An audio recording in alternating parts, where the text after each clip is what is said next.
general discussion about mental health.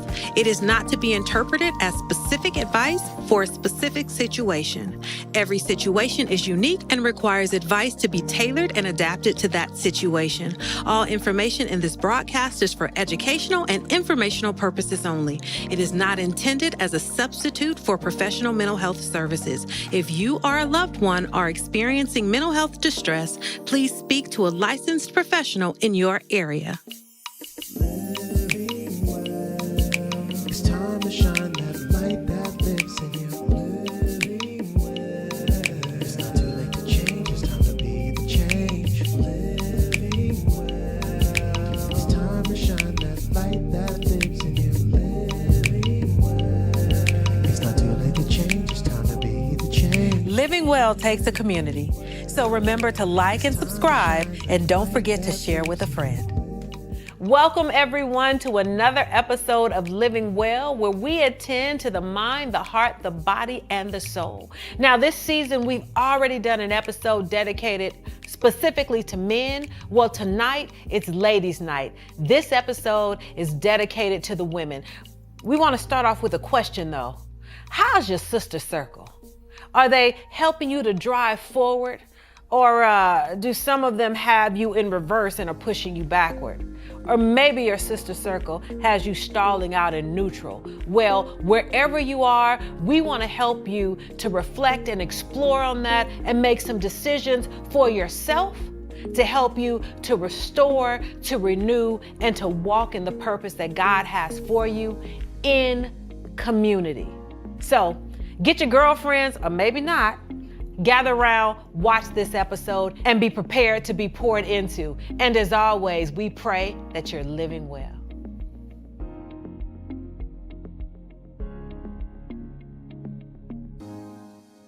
All right, family, it is water cooler time. It is time for us to get together, to gather around the water cooler and talk about those things that you're talking about. Now, you know, we always start off with some social media clip that I think is hot. So let's watch it and we'll get right into the conversation. People who have not accepted their purpose will make it their full-time job to block yours. People who don't understand that they have wings will spend their lives sitting on your wings. And so God says you need a circle of sisters who are dream carriers. Oh, because when I have sisters who are dream carriers, we can celebrate each other. The sky is big enough for all the stars to shine. Whew, that was a word from on high.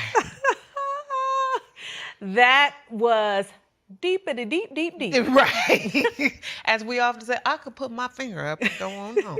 We can be dismissed. Say Yes, benediction. we benediction. Say the Drop the mic. Drop the mic. There we go. Drop the mic. So for those of you who don't know, that is Dr. Tama Bryant. She is a minister and also a licensed clinical psychologist. And this year, Yes. she is the president of the American Psychological Association. So she is on fire. And I love what she's talking about there, you know, how for some folks, it's their assignment because of what's happening with them to try to block your purpose, to try to block your progress, to try to clip your wings, Yes. right? Just thinking about that and then doubling down with, it's why it's so important to have a circle, to have a circle of folks who are supportive, who are there for you, who are feeding kindness and love and joy and validation into your spirit so that you can keep moving forward. Right. I was blessed by that. Absolutely. And it's so important because,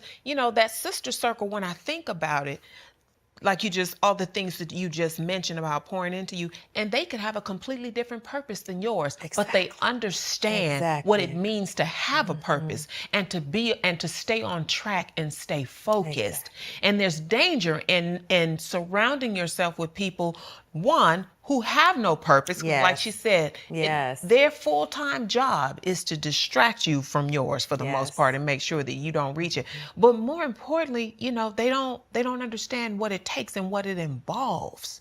And that to me was so, so profound. It is so important to be mindful of the people you surround yourself with. Most definitely. And I think, sometimes I think holding on to relationships that are unhealthy, friendships that are unhealthy, Yeah. people who you're listening to who always have a negative or disparaging word can really keep you in bondage. I Yeah. just think of it as a type of bondage, not necessarily physically, but psychologically, emotionally, and even spiritually. True. Because that's not of God. If he's implanted something in you, he has already ordered your steps and he's given you what you needed to succeed in. And so anyone coming against that, it just feels like bondage, spiritual bondage. Absolutely. And it can even stunt your growth. That's the word that I was looking for. It can really, when I think about bondage, I think about you being around someone that can stunt your growth. And here's the danger in that.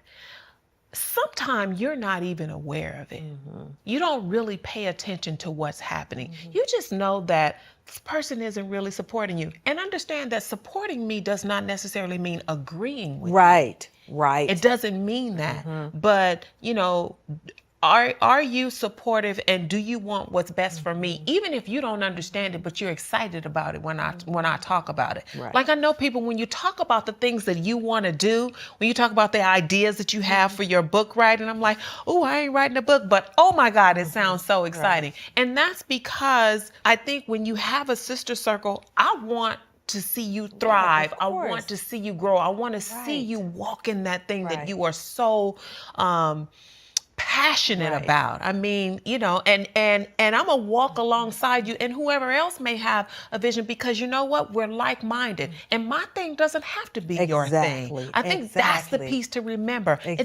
My thing does not have to be your thing. I might not even have a thing. Yes. But in a sister circle, we support each other and hold each other accountable and make sure that we're lifting them up to walk out that thing that we know that God has for them in their life. Most definitely. I agree with you wholeheartedly. And one of the things that I've found and something that I know and I've read was that there's been research done over since the pandemic, and the research is showing that people are lonelier than they've ever been throughout history. And so, in looking at some of the hypotheses that they have or that they're speculating as to why this is, I just know from my own work that some of the things that I've found is that people have begun to devalue friendship and devalue community. Yeah. There's this focus on the individual. I can do it all myself, or I really don't need friends, or people are bad, or people, there's this focus on the individual, and we've forgotten about community. And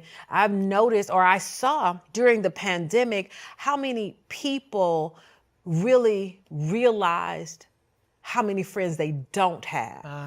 Because when they couldn't just grab drinks after dinner after work with their coworkers, or, when someone wasn't like, oh, let's just do lunch. When it was, if you were going to interact with folks during the lockdown, it was close folks that you had a close, intimate relationship with, whether it was family or, close friends, where you said, okay, we're going to be in a pod. Yeah. We're just going to be together. Well, people were finding they didn't have those people. Yeah. All of the relationships they had were shallow. They were, it was, again, after work meeting, or, oh, I'll just go to such and such's birthday party. So that was keeping them preoccupied and busy. But when it came to those relationships where the world might be coming to an end, who can I go to? Whose house, who will open the door and let me sit in there, because we have that level of trust. And they looked up and they realized they had no one. Yeah. And that is so sad. It is so sad. But I pray that folks are learning from that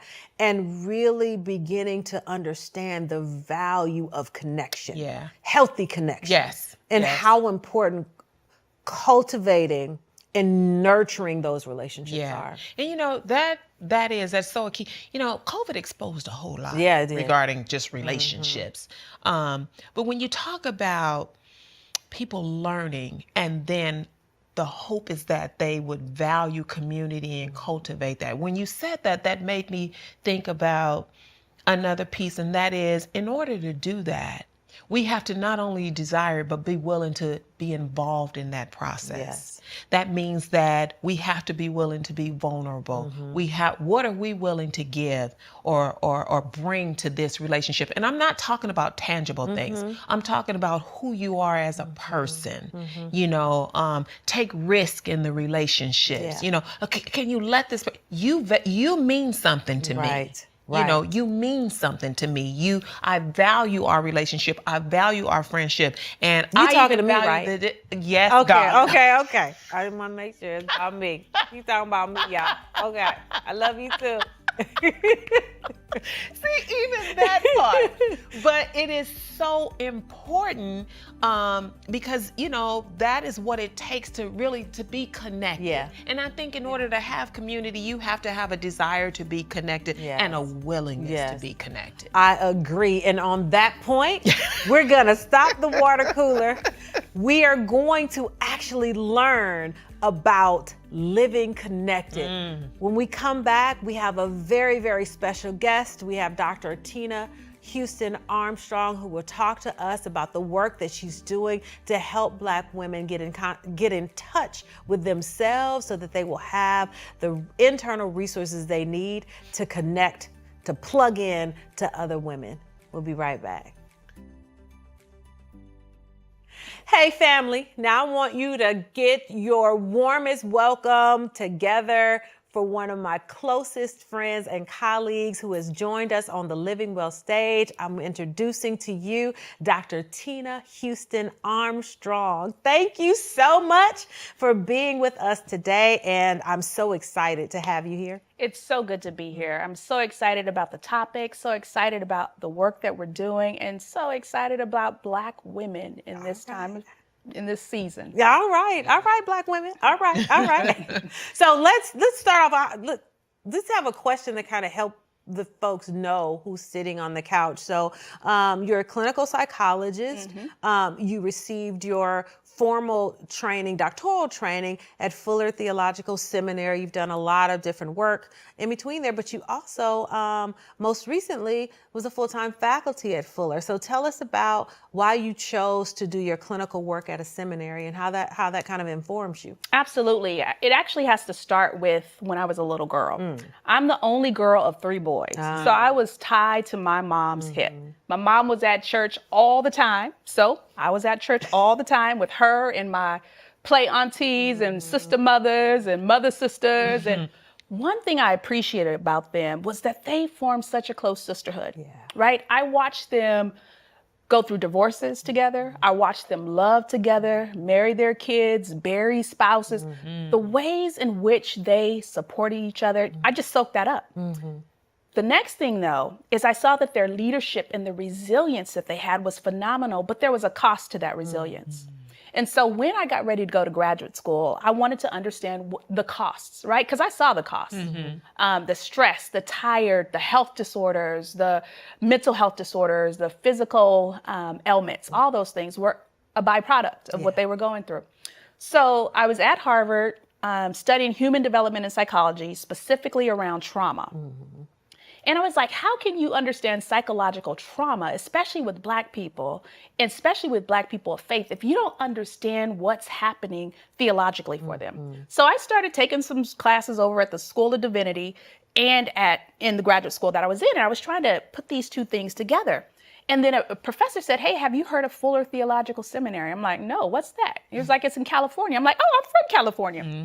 And so by happenstance and God's divine order, a faculty member from Fuller happened to be in Boston. And so I met with him and I was like, he understands fluoxetine, which by the way is a generic name for a drug that treats depression and everything. But he understood the theological components, he understood the psychological components and the scientific components. And there was a way to bring them all together. And I was like, that's what I want to study. Yeah. And that's, I mean, from there, after that process, after I finished my master's here, then I started at Fuller. Yeah. Wow. Beautiful. I'm just sitting here just being, in awe and listening about how your journey started and being now so curious about, you talk about how understanding how to bring the two together, but say a little more about how this passion and this desire that you have for combining the theology and the psychology together. Talk a little more about how it informs the work that you do now. Great question. Absolutely. So a scripture that kind of guides the work that I do is Micah 6:8, right? We have to do good, Yes. right? Which is doing justice. We have to love kindness, and we have to walk humbly with God. So for me, doing justice is reducing health disparity gap for Black women. We are dying.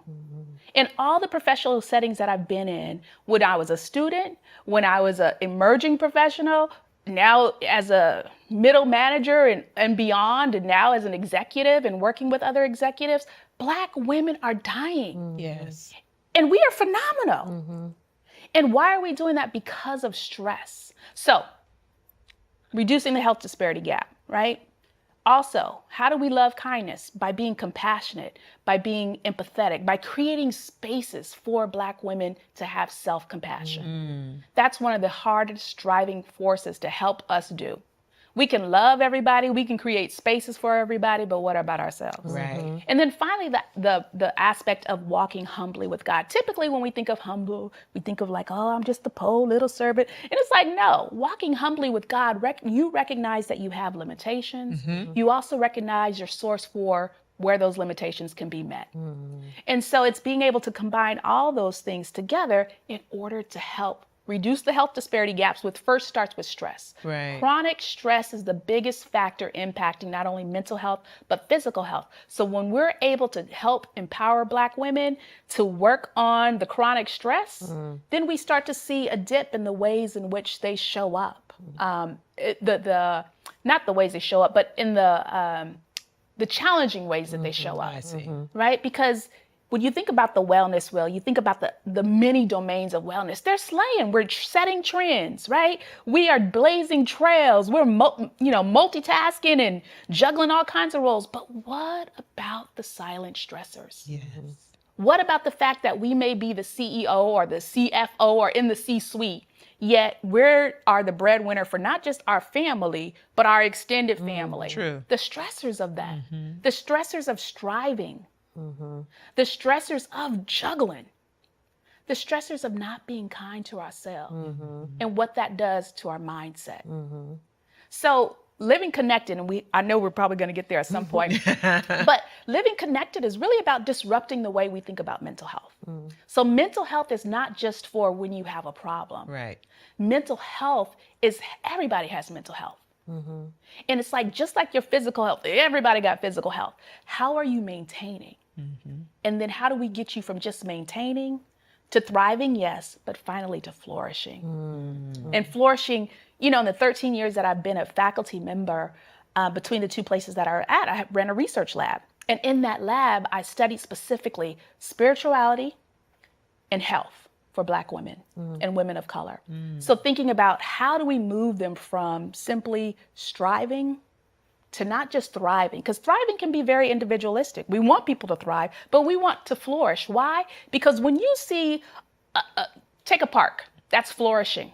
You have all kinds of different ecosystems happening. You have the pollinators, you have the trees, you have the, when we flourish, we create spaces, not just for ourselves, which Black women, it's never just about us. Right. It's our family, it's our kids, it's our spouses, our partners, it's our parents if we're taking care of them, it's our community, it's all those spaces. So it's like we help to empower Black excellence through the work that we do. And it's just phenomenal.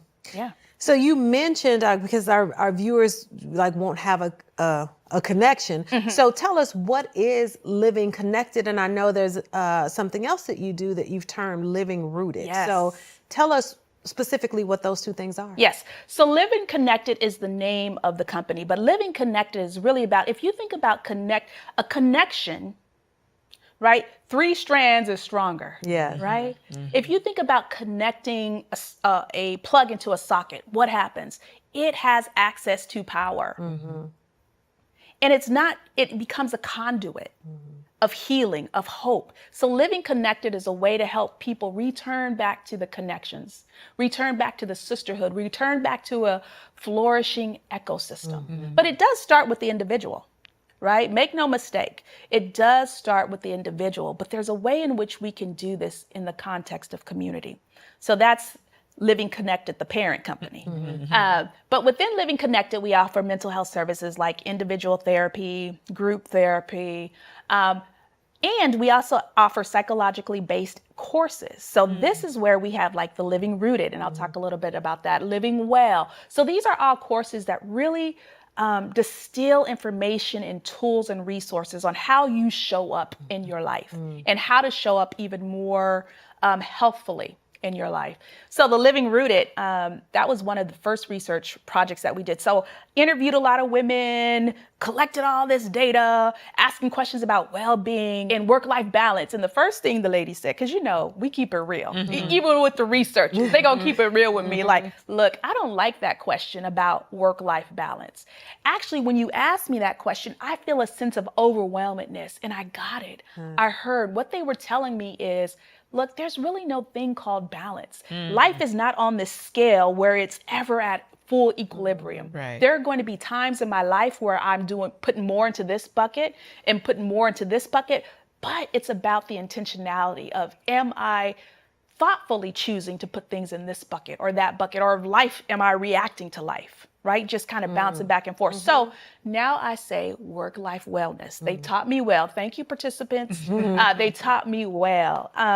And so Living Rooted, basically, within the field of trauma research, there's several different models, but what we found is that there are actually ways to retrain our nervous system to help us better be able to manage stress, but also as a provider, so as like a psychologist that works with trauma survivors, we get impacted by what we call vicarious trauma, right? It didn't happen to us, but if you're hearing these stories day in, day out, it becomes overwhelming. So we had to think about, okay, what is something we can do to inoculate or to help the trainers and the supervisors and the clinicians? So with that same type of research lens, what we begin to do is think about, how can we help Black women specifically? Because these are tools and skills that one can learn. Before, we didn't think you can learn this. It was like either you have it or you don't. And it's like, no, honey, you can learn these things. And so that's what we've been doing. So the Rooted model, we researched it extensively. It was something that we were doing within the academy and writing all these scholarly papers on. And then finally, like one of my mentors, Cornel West, when I was at Harvard, I took some classes. And one thing he would say, he was like, look, sometimes we're up in these ivory towers and we just spinning our wheels. He used some other colorful terms that I would not see here, but we're just spinning our wheels. And it's like, it's true. It's like, our desire is to get this in the hands of the people. Not so that it can live in some book, but so that it could transform, so it could do justice. Yes. Right? So we can prevent Black women from dying, so that we can have families where their moms and their sisters and their aunties and their cousins can show up. So Living Rooted model, it's evidence-based practices. So yeah, should I run down the... Nah, Yeah, you don't yeah, have to. we don't do that. Come, Yeah, you don't have to. come to the workshop, come to the retreat. Yes. So there's a retreat. Yes. Okay. Oh my Okay. gosh. Yes. So the retreat is like one of our most popular offerings. It is phenomenal. We get women from the C-suite. We get women who are principals and leaders. And it's just phenomenal because we create the sisterhood. We create a safe environment where Black women can let their hair down, literally and figuratively, and go deep. Right? And so it's not just the science of psychology, but it's also the integration of our theological principles and understandings and beliefs. And we do have some people that come that are not of the same faith. And that's okay too, because there's ways in which this doing good work, when you think about Micah 6:8, it's not just about do good for Christians only, right? It's like do good for the people, for everybody. So yeah, so it's fun. It's fun. Lots of tears, lots of joy. At some point, we're going to break out in a line dance. It always happens. I don't know how, but you know, you get us together after lunch. Somebody going to start it, and then we all going to join in. So, yeah.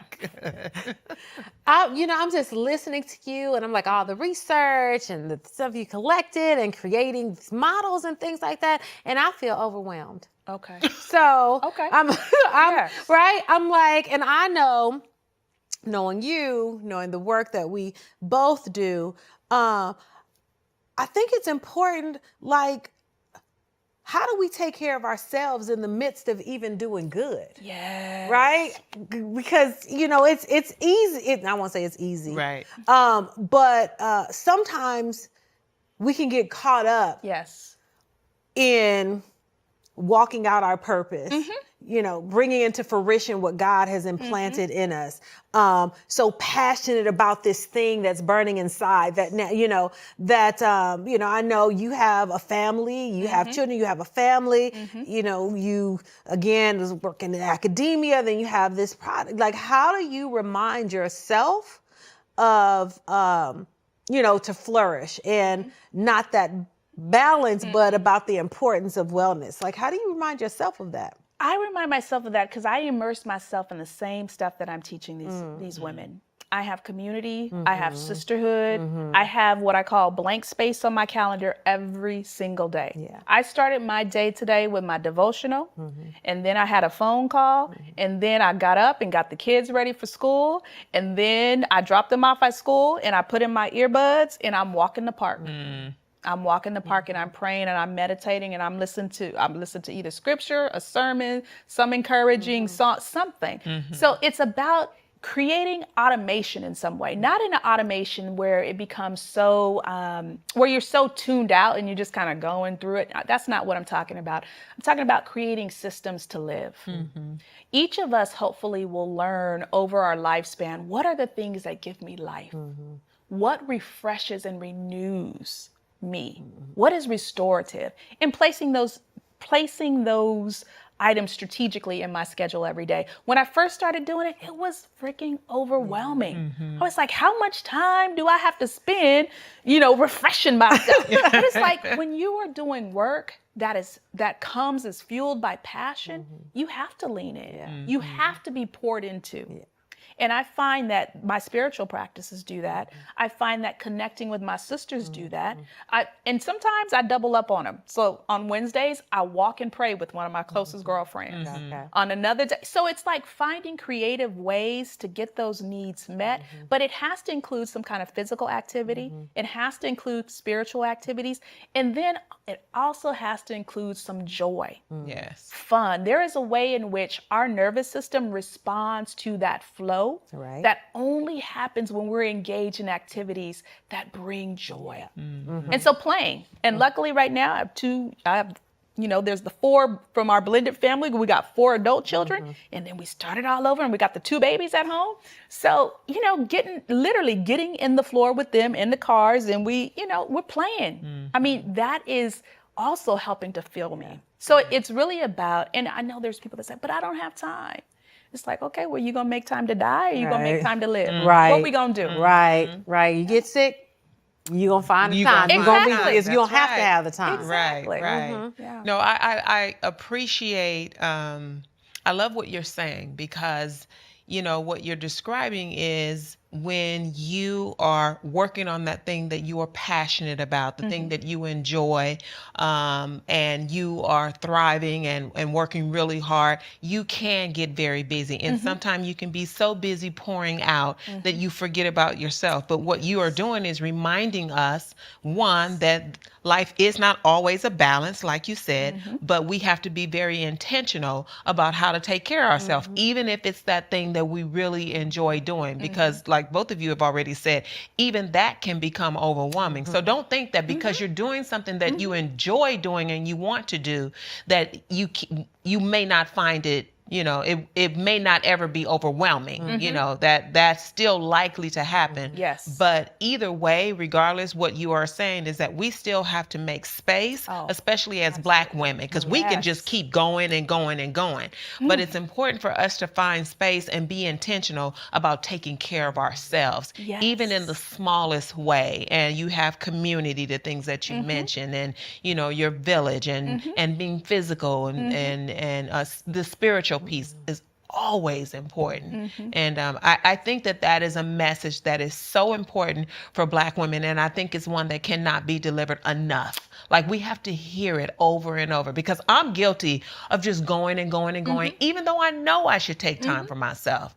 I'm guilty of ignoring it maybe a time or two. Because that's reinforced. Right. That is so reinforced. And that's why we have to be intentional. Intentional, yes. And having community that shares that value. And that's what we do at Living Connected. We have the community that shares that value. So you know, Dr. Holmes is checking in on you. Yes. Like, how is this going, right? Yes. You guys already have that sisterhood, but other people don't. Right. And they don't have people to help them recognize, like, yes, that's your calling, that's your purpose, but is that becoming an idol for you right now? Right. Right. Or is that serving you? Yes. Yeah. Yes. Most of we're talking, Dr. Nisi and I do a segment called, water cooler conversation. And we were talking about that earlier, using Dr. Tamar Bryant's a little snippet of one of her talks, and just talking about the importance of not just sisterhood, but the right sisters. Right. Right. Right. We could talk about, being intentional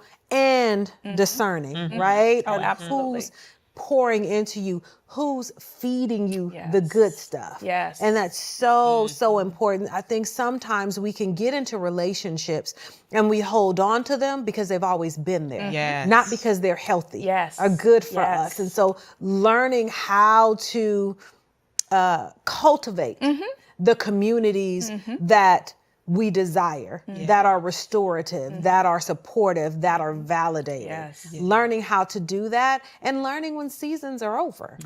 Yeah, and I would say that in addition to that, having that whole idea of abundance versus scarcity. So when someone first talked to me about that, and we have this whole series on abundance versus scarcity, and I started looking at that, I was like, wow, some of us, we feel like we also have to do. Yes. That comes from a scarcity mentality. Yeah. That's not living into the abundance Right. that is there for us. Or even with relationships, right? There's scarcity. Well, if I let this go, I don't know, all those kind of things. But it's like, how do you also surround yourself with people that share those values? Yeah. That realize there is so much space for all of us.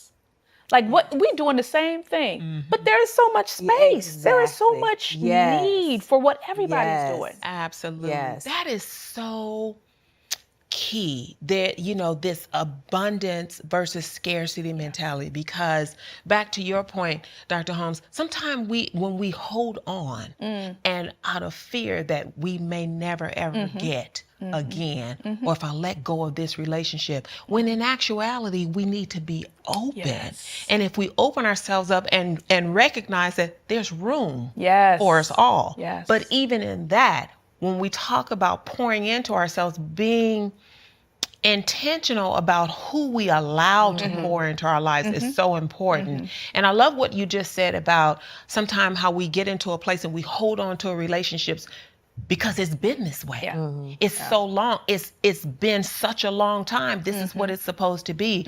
And I think that, even that sometime can be, that can create a lot of distress for some women. You know how many of us are walking around holding on, be it a sisterhood, be it an intimate relationship, regardless. But when we understand that it's for a season, and we understand, when we learn how to cultivate and discern the relationship and find out and determine, is it serving me?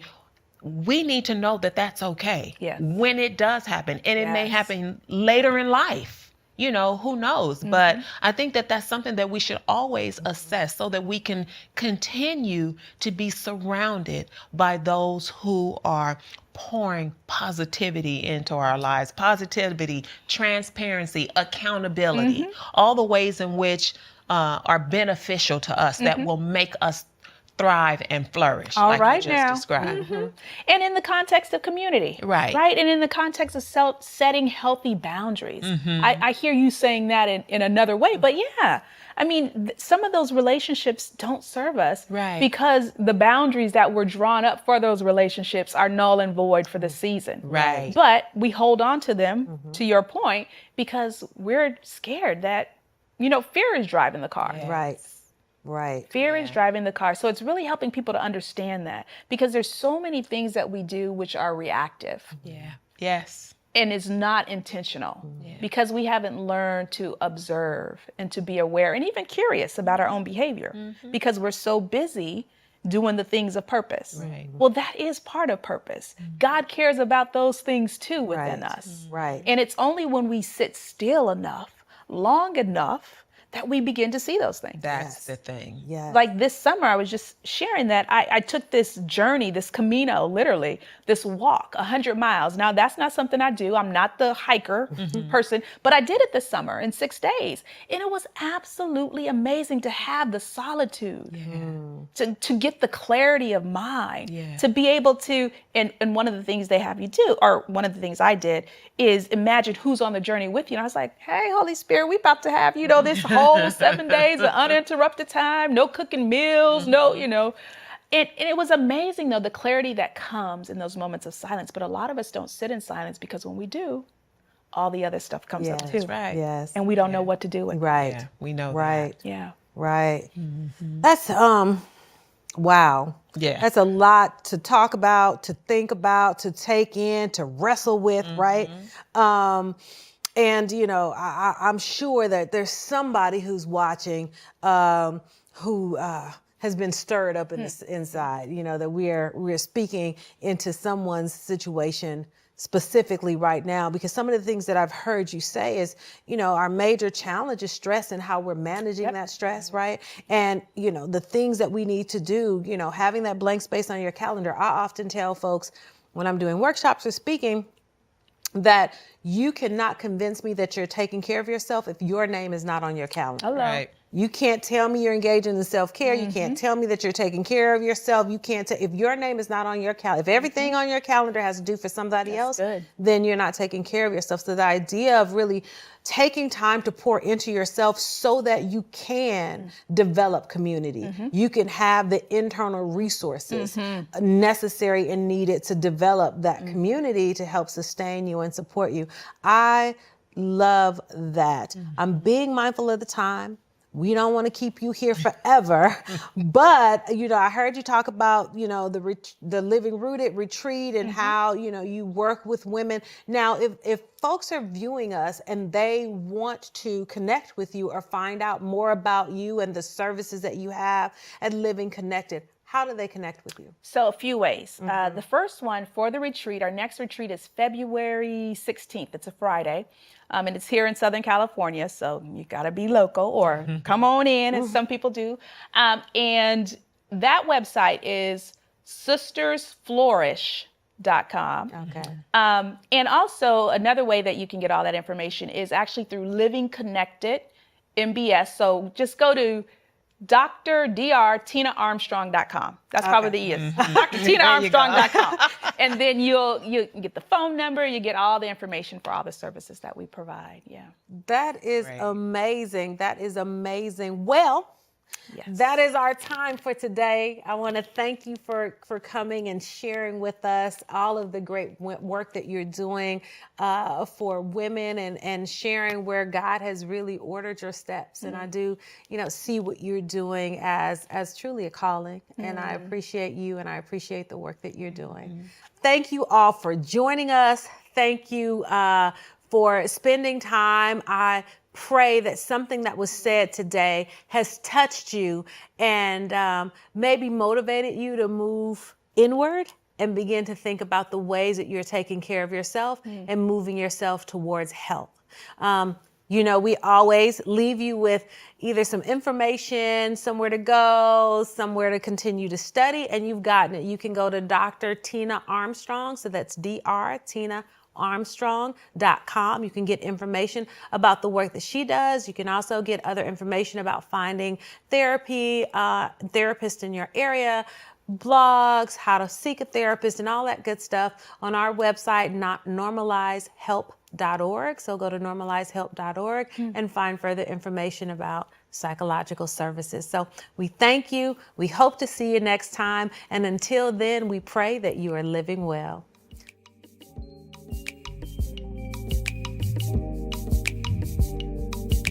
For more information and resources, be sure to check us out at normalizehelp.org. And you can always email us at livingwell@faithfamily.org to get a question answered or to tell us a story. You never know, your question might make it to air or be the subject of one of our episodes.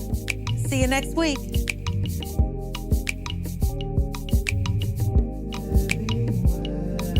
It's not too late to change, it's time to be the change. It's time to shine that light that lives in you. It's not too late to change, now it's time to change. Now it's time to change, now it's time to change. Now it's time to change, time to change, time to change.